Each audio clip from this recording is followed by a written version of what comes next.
Hai GP Mania, selamat datang di channel Data Balap News, yang akan mengabarkan berita paling lengkap, serta paling panas, seputar MotoGP.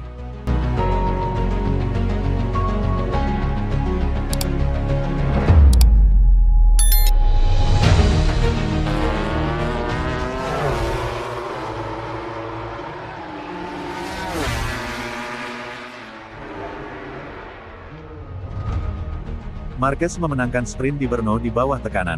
Marc Marquez sekali lagi menunjukkan di Brno bahwa ia beberapa langkah lebih maju dari pembalap lainnya, meraih kemenangan sprint ke-11-nya musim ini, meskipun harus membiarkan dirinya disalip untuk mengatur tekanan ban. Setelah menyalip Pecco Bagnaia di lap pembuka dan memimpin, pembalap Spanyol itu membuka jarak lebih dari 2 detik di belakangnya sebelum Ducati-nya memperingatkannya untuk meningkatkan tekanan ban agar terhindar dari penalti. Perlu diingat bahwa peraturan tersebut menetapkan bahwa, dalam sprint, pembalap harus menyelesaikan setidaknya 30% putaran dalam parameter yang ditetapkan oleh pabrikan. Dengan mengingat hal itu, Marquez menunggu Pedro Acosta tiba, dengan mudah menyalipnya di pertengahan balapan dan memimpin rombongan hingga putaran kedua terakhir. Saat salah satu perubahan arah di trek Ceko, pebalap bernomor 93 itu menempatkan motornya di depan pebalap asal Murcian tersebut, yang tidak mampu mengendalikannya dengan ketat, namun tetap berhasil mengamankan podium pertamanya di hari Sabtu musim ini. Penguasaan panggung oleh sang juara multi-juara itu sama persis dengan yang terlihat di Thailand, pada acara pembukaan, di mana ia membiarkan dirinya disalip sesaat oleh saudaranya Alex, hanya untuk mendaratkan pukulan yang sama kerasnya dengan pukulan yang kali ini dilayangkannya kepada Acosta. Enea Bastianini, yang tidak dapat balapan di Jerman minggu lalu karena keracunan makanan, melengkapi podium di hari yang hebat bagi KTM. Marco Bezzecchi semakin kuat, mengalahkan Fabio Quartararo ke-5, dan Raul Fernandez ke-6 untuk finish keempat.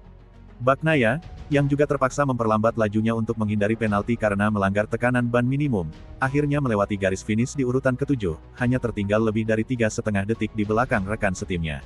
Posisi ke-8 diraih Johan Zarco, yang finish tepat di depan Pol Espargaro ke-9, dalam penampilan yang sangat luar biasa oleh pembalap uji KTM, yang mengalahkan Brad Binder, yang menutup 10 besar, dengan selisih lebih dari 1 detik. Di belakangnya, patut disoroti posisi ke-17 Alex Marquez, yang mengawali balapan dengan buruk, ia tergelincir, dan kini tertinggal dalam persaingan dengan sang kakak. Hasil ini, ditambah dengan kemenangan Marc, membuat selisih poin mereka melebar menjadi 95 poin.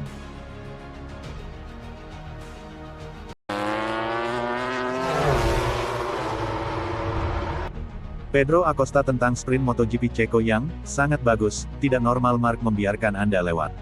Pedro Acosta merasa senang memimpin putaran di sprint MotoGP Ceko meskipun keunggulannya tidak sebenarnya. Acosta menempati posisi ketiga pada paruh pertama sprint MotoGP Ceko sepanjang 10 putaran, tetapi disalip Francisco Bagnaia di putaran kelima, lalu disalip Marc Marquez di putaran berikutnya saat rekan satu tim Ducati Lenovo mencoba meredakan kekhawatiran akan tekanan ban. Acosta mengatakan bahwa dia menyadari sesuatu yang aneh tengah terjadi pada kedua pembalap pabrikan Ducati itu ketika mereka membiarkannya lewat.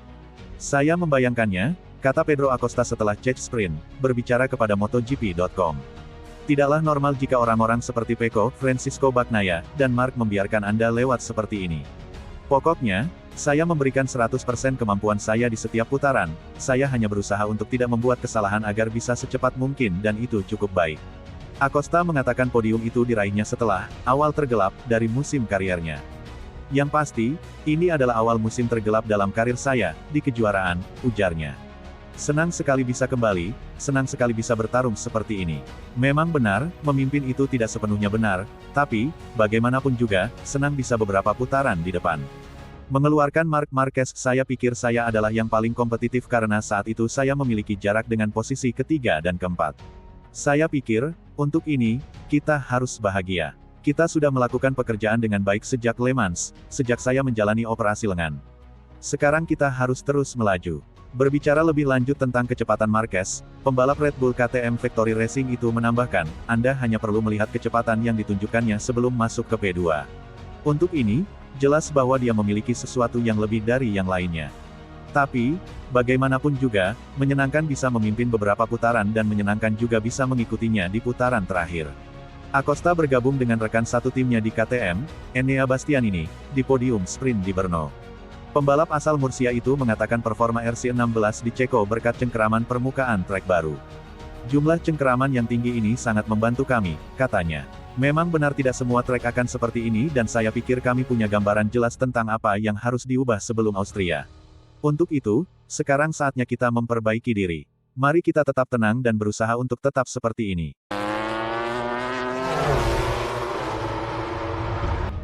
Bagnaya berbicara kepada Sky, kesalahan elektronik, tekanan ban baik-baik saja dan saya seharusnya tidak kehilangan posisi. Bagnaya menyelesaikan burnout sprint di posisi ke-7. Pembalap asal Turin ini, yang berada di posisi kedua, melambat dan turun 3 posisi karena pesan dashboard yang salah. Kami sudah mengalami masalah elektronik kecil di grid yang kami pikir sudah kami perbaiki, jelasnya di Sky. Tekanan ban depan sudah tepat, dan seharusnya saya tidak turun posisi. Namun, dashboard memberitahu saya bahwa saya berada di luar parameter, dan sayangnya, saya harus mendengarkannya. Dikutip dari beberapa pertanyaan Sky Sports kepadanya, siapa lagi yang bisa memberitahu kami apa yang terjadi dalam perlombaan selain Anda? Saya cukup nyaman, saya bisa berkendara dengan baik. Saya sedikit tertinggal dari Mark, tetapi saya memiliki keunggulan yang nyaman atas pembalap di belakang dan mampu mengelola situasi dengan cukup baik. Kami memang mengalami sedikit gangguan elektronik di grid awal, tetapi tim memahami dan menganalisis situasi dengan cermat. Sayangnya, sebuah pesan muncul yang biasanya mengharuskan Anda mengambil tindakan, tetapi ternyata tidak benar, karena tekanan ban depan sudah tepat dan saya seharusnya tidak kehilangan posisi. Namun, motor memberitahu saya hal lain, jadi sayangnya saya harus mendengarkan apa yang terjadi dan kemudian saya mendapat masalah. Apakah peringatannya sudah muncul di jaringan Anda? Atau peringatannya terpisah? Ada masalah elektronik kecil di grid sebelum start, dan setelahnya mereka pikir sudah berhasil memperbaikinya. Sayangnya, beberapa notifikasi yang saya terima selama balapan tidak akurat. Jadi pada dasarnya Anda mengatakan Anda menyerahkan posisi tersebut karena informasi yang salah yang Anda terima dari dashboard, karena Anda sebenarnya tidak pernah memiliki tekanan ban yang sesuai.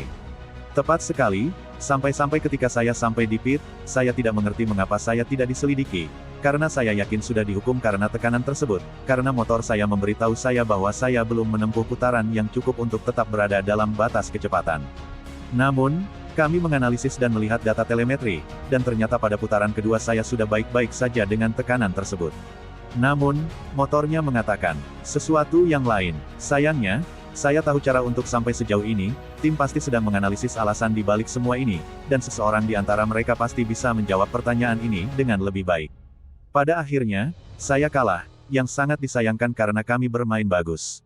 Pagi ini, saya lebih kesulitan dengan kecepatan, tetapi sore ini saya bisa sedikit lebih tajam, terutama saat mengerem. Kami menuju ke arah yang benar, finish kedua hari ini akan menjadi hasil yang bagus, tetapi hasilnya tetap seperti itu. Kita lihat saja besok, karena balapannya panjang. Hasilnya pasti bisa, setidaknya posisi kedua. Mark jelas lebih unggul hari ini, saya rasa dia bisa melakukannya dengan selisih 2/10 detik per putaran. Yang penting adalah kami sedikit lebih dekat, kami perlu membangunnya dan mencoba untuk maju. Kami tahu situasinya belum 100% saat ini, tapi kami bertahan.